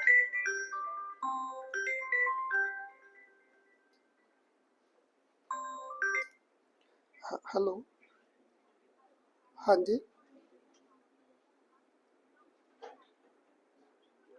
मैं क्लास में था, क्लियर, ये कर दिया। अब इसको आराम से देखना फिगर को कैसे ड्रॉ करा था, कोबाल्ट ट्वाइस, यहाँ पे कार्बन मोनोऑक्साइड ग्रुप कितने थे, 8 थे। तो मैंने क्या किया, एक ब्रिज लिगेंड तुम्हें इधर दिखा दिया कार्बोनाइल, एक मैंने ब्रिज लिगेंड यहाँ पर दिखा दिया कार्बोनाइल। कितने लिगेंड्स आ गए पिक्चर में, 2 थे, कितने कितने थे टोटल, 8, 2 यूज में आ गए, 6 रह गए। अगर 6 रह गए, थोड़ा सा लॉजिक लूँ तो 3 कर दूँ, ऐसे कर दूँ 3 ऐसे।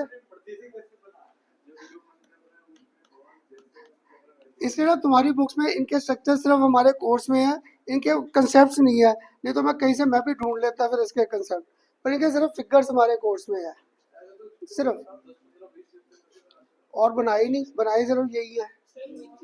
और इनमें भी क्या था, पहले तीनों को तो हम लोगों ने कर रखे हैं, सिर्फ आगे के 2 नहीं किए, ये मैंगनीज और एक कौन सा कोबाल्ट का केस। और तुम्हें लॉजिक क्या दे दिया इसको याद करने का, इनमें ब्रिज लिगेंड्स का रोल आ गया, 2 लिगेंड ब्रिज, एक मिनट खत्म करने दे, तो यहाँ पे 2 ब्रिज लिगेंड्स आ गए और कुछ नहीं, ठीक है। इसलिए इस स्ट्रक्चर का मुझसे ज्यादा मत क्वेश्चन पूछो, ये पेपर में डायरेक्ट आ रखा है, बताओ किन में ब्रिज लिगेंड एग्जिस्ट कर रहा है। तो ये एक एग्जांपल है जिसमें ब्रिज लिगेंड एग्जिस्ट कर रहा है। हाँ, अब पूछ, कौन से, ये वाले, ये कार्बोनाइल हमारे पास, ये कोबाल्ट है, पर ऐसा नहीं है ना, क्योंकि ये हम लोगों ने जब रिसर्च किया, ये स्ट्रक्चर बन रखा है इसका, ये स्ट्रक्चर बन रखा है। क्योंकि इसके लिए मैंने तुम्हें बड़ी बार कहा है, एनएमआर, आईआर और यूवीसी वगैरह से होते हैं सारे के सारे, और मैंने यूनिवर्सिटी में ये किए हुए हैं स्ट्रक्चर्स के। ये सारे होता है जब हम लोग हार्ट की वो नहीं कराते ईसीजी, कभी पढ़ना, हार्ट की जो ईसीजी करते हैं वो सारी पीक्स ही नहीं आती, वो सारी पीक कॉरेस्पॉन्ड करती है हमारे ब्लड में, और कुछ है या नहीं, इलेक्ट्रोलाइट्स तो है, जो इलेक्ट्रोलाइट्स है वो अलग अलग पीक्स देंगे, सोडियम अलग पीक देगा, पोटाशियम अलग देगा, तो उन पीक से पता लगता है इनकी क्वांटिटी कितनी प्रेजेंट है हमारी बॉडी में।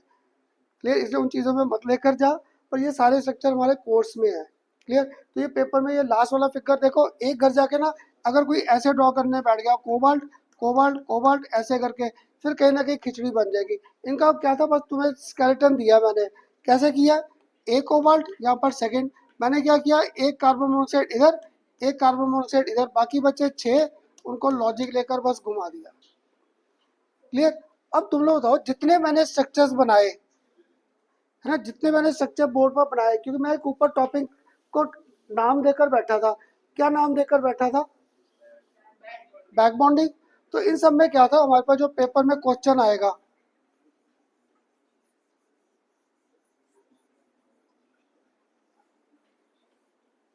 ये देख, ये जो स्ट्रक्चर बनाए, तुम लोग बताओ, ये बॉन्ड सारे आपको देखने में क्या लग रहे हैं, सिंगल, सारे सिग्मा बॉन्ड लग रहे हैं।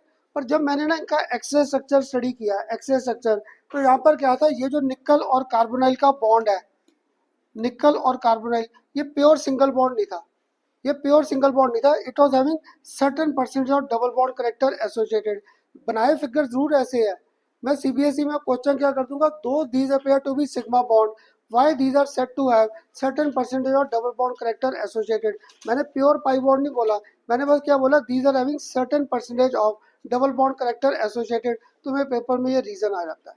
Clear, why these are having certain percentage of double bond character, that mean logically ना, मुझे जब ये फिगर बनाने, मुझे इनके साथ ये डॉटेड लाइंस भी बनानी चाहिए थी।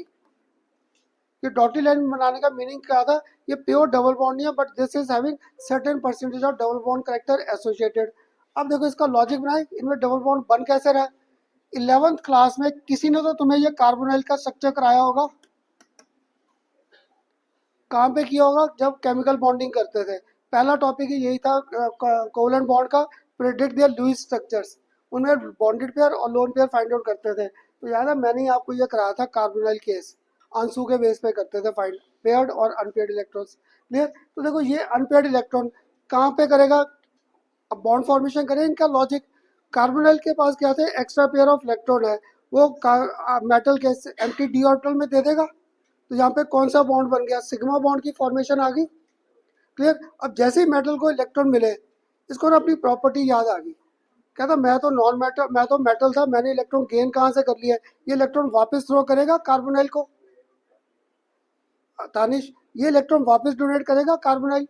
अब कार्बोनाइल क्या कहता है, मेरे पास इलेक्ट्रॉन्स है, कहाँ पे ये स्ट्रक्चर और किया था, मॉलिक्यूलर ऑर्बिटल थ्योरी में, मॉलिक्यूलर ऑर्बिटल थ्योरी में किया था, कहता मेरे पास ये ऑर्बिटल तो फील्ड है, मेरा पाई स्टार ऑर्बिटल एम्प्टी पड़ा है। तो क्या करता, मेटल ने पहले तो इलेक्ट्रॉन ले लिए, इससे फॉर्मेशन ऑफ सिग्मा बॉन्ड, जैसे जैसे इलेक्ट्रॉन मिले, इसे अपनी प्रॉपर्टी याद आ गई कि मैंने तो इलेक्ट्रॉन डोनेट करने हैं, तो ये क्या करता है, अपने इलेक्ट्रॉन वापस थ्रो कर देता है कार्बोनाइल को, कहाँ पे थ्रो करता है, उसके एंटी बॉन्डिंग ऑर्बिटल। तो एक तरफ से उससे इलेक्ट्रॉन ले रहा है, दूसरी तरफ से उसे इलेक्ट्रॉन क्या करने लगा, डोनेट, तो अभी पेयर मेरा कहीं फिक्स हुआ ही नहीं, वो बीच में इलेक्ट्रॉन पेयर घूमता रह गया। जब वो इलेक्ट्रॉन पेयर बीच में घूमता रह गया, this was known as our back bonding. तुम्हारी बुक में ना ये कुछ नहीं दिया, ये सारे मैंने लॉजिक्स बनाए थे, ताकि तुम्हें समझाना थोड़ा आसान हो जाए कि इनमें बॉन्ड कैसे बन रहा है।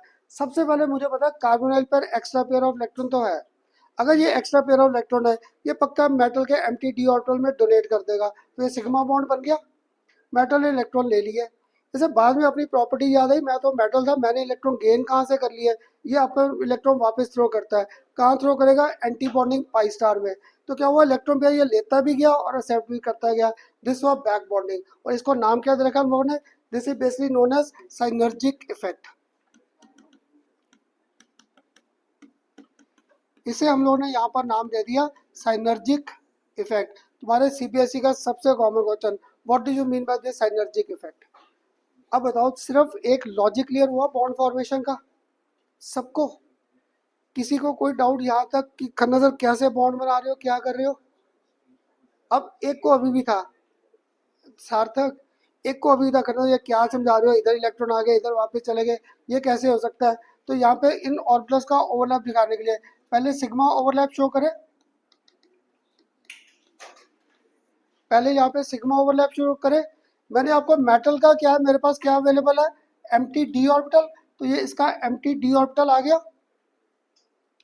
इसको मैंने यहाँ पे क्या कर दिया पॉजिटिव, इसको मैंने क्या कर दिया नेगेटिव। ऐसे अब यहाँ पे साथ में कौन सा बैठा था, कार्बोनाइल लिगेंड। कार्बोनाइल लिगेंड में भी यहाँ पर मेरे पास और यहाँ पर मेरे पास क्या थे, लोन पेयर प्रेजेंट थे। तो यहाँ पर भी मैंने क्या किया पॉजिटिव और यहाँ पर भी मैंने क्या कर दिया नेगेटिव। और इस बार यहाँ पर मेरे पास क्या थे, इलेक्ट्रॉन थे, मैंने इसे यहाँ पर फील्ड दिखा दिया। अब 11th क्लास का किसी को याद है मॉलिक्यूलर ऑर्बिटल थ्योरी जब करते थे, याद है ये पॉजिटिव और जो पॉजिटिव लिखा है, तुम्हें क्या होता है खन्ना से ये रिपेल करेंगे, पर याद है यहाँ पर ये जो पॉजिटिव था, this represents our symmetry concept, ये सिमेट्री का कंसेप्ट था। तुम लोग बताओ, जब से मैंने आपको बॉन्ड पढ़ाना स्टार्ट किया है, जब मैं ऑर्बिटल्स के ओवरलैप करता हूँ, पहला ओवरलैप ऐसे किया था, सेकंड कैसे करता था ऐसे, थर्ड ऐसे, मैंने कभी ऐसे किया कि ये ओवरलैप कर दूं ये? तभी मैं के एक्सिस का ध्यान नहीं रख रहा था, जेड जेड के साथ, एक्स एक्स के साथ और वाई वाई के साथ। इसलिए ये जो पॉजिटिव और नेगेटिव थे, these represents our axis of symmetry, इनके एक्सिस ऑफ सिमेट्री थे। इसलिए एमसीक्यू में आसान क्वेश्चन ऐसे आ रखा है। मैं तुम्हें ऑर्बिटल्स दे दूंगा बना के, तुम्हें लगेगा ये तो खन्ना सर के सारे एग्जाम्पल आ गए, तुम लोग ये ध्यान नहीं देते ये पॉजिटिव है और ये पॉजिटिव है, यानी इनकी सिमेट्री सेम है, ये सिग्मा बॉन्ड बनाएंगे। अगर मैंने नेगेटिव इधर कर दिया और पॉजिटिव इधर कर दिया, वो मेरे एंटी बॉन्डिंग में चले गए। क्लियर? मैं यहाँ पर बॉन्ड की फॉर्मेशन कर रहा हूँ, इससे these represent our axis of symmetry. अगर ये एक्सिस ऑफ सिमेट्री है, इन दोनों को जब मैंने यहाँ पर मिक्स किया, कोई तो मानेगा यहाँ पर मेरे पास अब क्या बन जाएगा, metal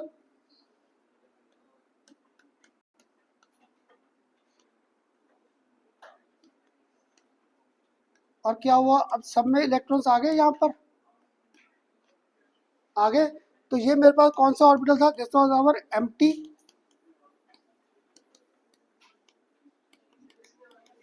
empty d orbital of metal. Clear? और ये मेरे पास कौन सा था, filled filled pi 2p orbital, this was our filled pi 2p orbital. तो देखो यहाँ पर दोनों में मैंने हेड ऑन कोलिजन दिखाई। हाँ जी, कौन से? तो जाकर हम लोग जब करते थे हाइब्रिडेशन, जाकर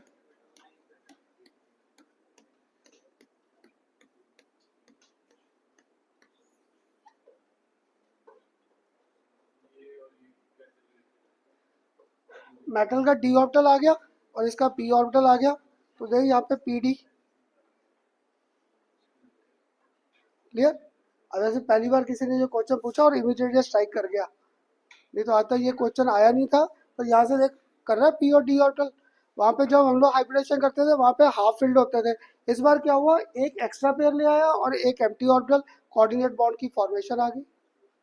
अब बताओ, पहला ओवरलैप क्लियर हुआ सिग्मा बॉन्ड का, इसने दिया फील्ड ऑर्बिटल पाई 2p और इसने दे दिया एम्प्टी डी ऑर्बिटल, इनमें सिग्मा बॉन्ड की फॉर्मेशन आ गई। फर्स्ट बना लो पहले ये फिगर, तभी नेक्स्ट बनाएंगे। ये पहला सिग्मा ओवरलैप, नोट्स में देखना मैंने आपको दे रखा है ये सिग्मा ओवरलैप भी, और सेकंड मेरे पास अब कौन सा आ जाएगा, पाई ओवरलैप। सिग्मा ओवरलैप और सेकंड आएगा पाई ओवरलैप। पहले ये बना लो सिग्मा ओवरलैप। बना लिया या थक गया? पहले मैं इतनी जल्दी बनाएगा तो नहीं बना। अब तो को खन्ना सर आप नहीं थके पढ़ाते पढ़ाते, मेरा भी पूछ लो, अपने तो दुख दर्द बोल दिए। हाँ, मेरा कि तुम्हारे चेहरे पढ़ रहा हूँ, मुझे लग रहा है इनका ये बंद कर दे बस अब बोलना, किसी तरीके शांत हो जाए। ये किधर को, ये ले। ये वर्टिकल लाइन में ये फील्ड ऑर्बिटल दिखा दिया। अच्छा, ये डाउट आ रहा है, जब यहाँ पे कुछ नहीं आता, ये एम्प्टी है, जब इनमें स्ट्राइप्स ही बना दी, स्ट्राइप्स, ये बेसिकली आपकी बुक्स में तो ना ये ऐसे बना हुआ है, पॉजिटिव नजर ही नहीं आता, ये सारे ऐसे कर दिए। तो that mean this was field d orbital, ये फील्ड है। जब यहाँ पे किया मैंने सब में स्ट्राइप्स बना दिए। और बुक्स में तुम्हारे क्या है, जब ये है उन्होंने क्या किया, माइनस नजर ही नहीं आ रहा, सारे ऐसे ऐसे कर दिए।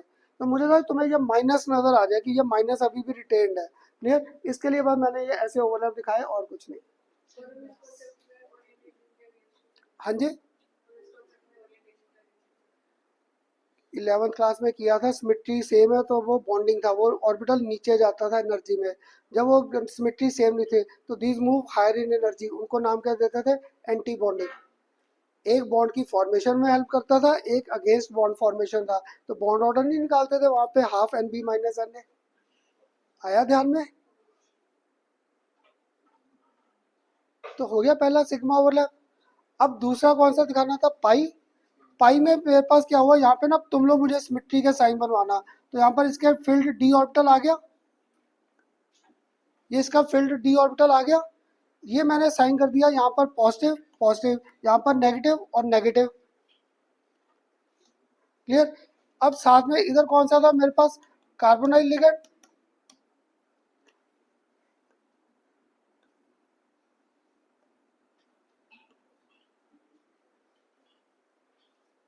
कर दिए। अब ना यहाँ पे मैं कहीं पे भी इनके साइंस नहीं दिखा रहा, वो तुम लोग बनवाना मुझे साइंस इनके। अब नेक्स्ट में यहाँ पर क्या बन जाएगा, मेटल, इधर मेरे पास कार्बन,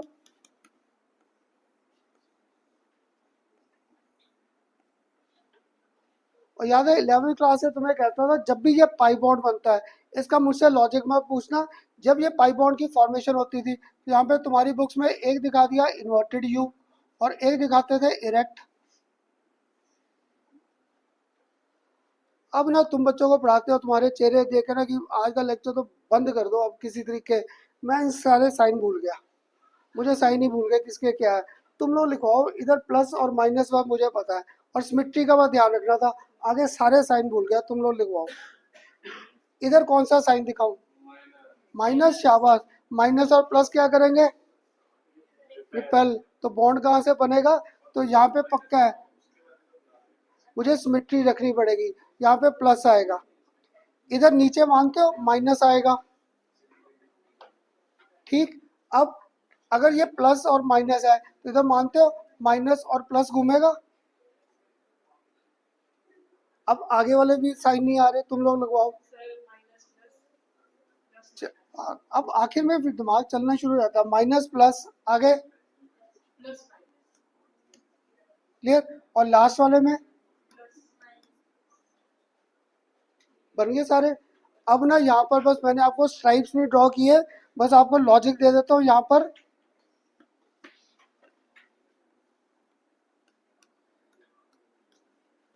पहले यहाँ पे स्ट्राइप्स दिखा दिए, और इसमें जो प्रोडक्ट बना इसमें सब में दिखा दो स्ट्राइप्स,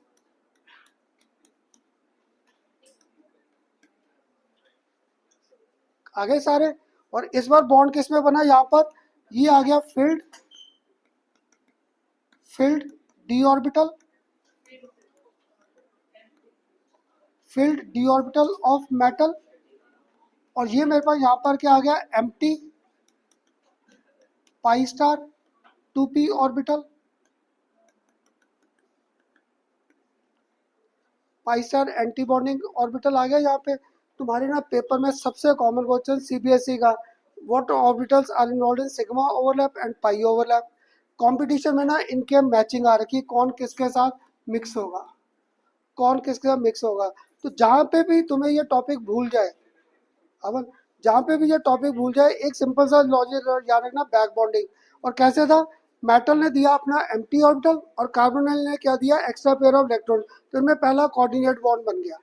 पर फिर मेटल को अपनी प्रॉपर्टी याद आ गई, कहता मैं तो नॉन मेटल था, मैंने तो इलेक्ट्रॉन लूज करने, तो इलेक्ट्रॉन वापस थ्रो कर देगा, तो इलेक्ट्रॉन पेयर बीच में ही घूमता रहा। अगर बीच में घूम रहा है, this concept is known as साइनर्जिक,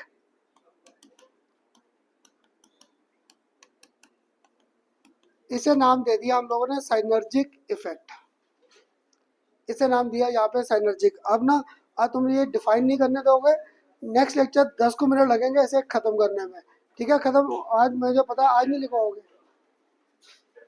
इससे मुझे रीजन मिल गया ना, क्योंकि जब मैंने एक्सरे स्ट्रक्चर पढ़ा इनका कंपाउंड्स का, इधर दानिश एक मिनट सुन लो पहले, 2 मिनट बस, अभी टाइम पड़ा है मेरा। ऋषभ, इधर ना इनको, तानिश, जब मैंने इनका स्ट्रक्चर को देखा मुझे रीजन मिल गया कि इनके सिंगल बॉन्ड नहीं बन रहे थे। जब मैंने इनका एनएमआर और आईआर स्ट्रक्चर निकाले यूनिवर्सिटी में, तो इनमें सिंगल बॉन्ड नहीं था, इस सब में डबल बॉन्ड करेक्टर था। तो डबल बॉन्ड के लिए हम लोग हाइब्रिडेशन को थोड़ा सा और आगे ले गए। अभी तक याद है 11th में सारे केस क्या किया था, पेयर्ड अनपेयर्ड। यहाँ पे मेरा एम्प्टी ऑर्बिटल भी इन्वॉल्व हो गया। हाँ जी, हाँ हाँ हाँ। ये लास्ट टाइम भी मेरे पास ही रह गए थे।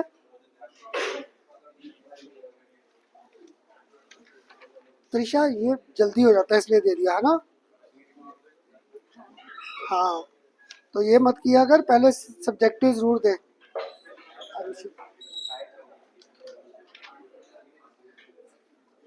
कुरान दिया हुआ तूने? हाँ। तानिश, ठीक है इस बार काफी हद तक, ज्यादा है इसकी बात काफी हद तक। भव्य से तो नहीं पूछे थे? नहीं इससे पक्का? तो अलग बात है। तेरे 96 ठीक थे, 10-12 गलत थे, इसके कारण नंबर गए। खराब नहीं है। आर्यन, हर्ष, सिया, ये आपने भी दिया था ना? गौरिका दिया नहीं था ये एमसीक्यू? क्यों? अच्छा अच्छा, भाग। हो गया क्लियर? कल जाना स्कूल या छुट्टी करनी है?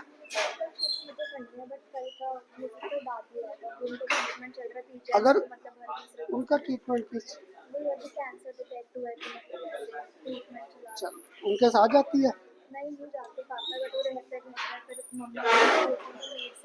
अगर कल आना हो ना तो मुझे रिंग कर देना। कल मैंने 10:30 यहाँ पे आना, 11th वालों की क्लास है। अगर आपने आना मैं रुक जाऊंगा, ताकि मुझे वो टॉपिक कर ले, मुझे टेंशन रहती है, कैंडिडेट्स कर ले जल्दी से। पेपर तो नहीं है अभी स्कूल में? अब तो तभी रिलैक्स करके बैठ गई है, तो फिर कर लेना मुझसे वो टॉपिक। चल।